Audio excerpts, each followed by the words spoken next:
In the previous video, we showed you how to program your light shape settings. So now we can actually program this profile into a driver. So I'm going to grab the LED code cable. I'm using the brown wire again to connect to the brown terminal of the driver. And then it should be recognized. So driver is connected, so now we're actually going to program this light shape profile into the driver. In the meantime, we connected the power cable to the driver and we connected the tunable white light source to this driver. And once we have successfully programmed this driver, we're going to apply AC power to the driver to actually test and verify it. I brought myself a 230 volt extension cable.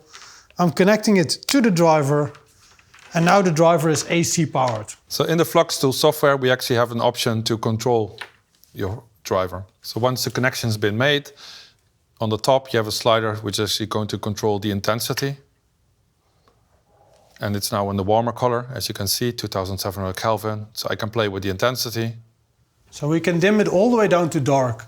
Yes, so down to 0.1%. And then the other slider can actually change the color temperature of the luminaire, all the way from 6500 Kelvin down to 2700 Kelvin. So we can use every imaginable dimming level and we can test it with every imaginable color.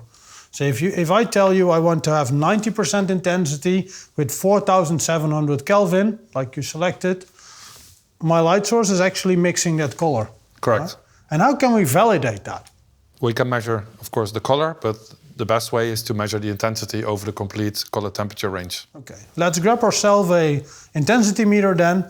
We connect it to the light source that we can actually validate that the driver is keeping a constant brightness level.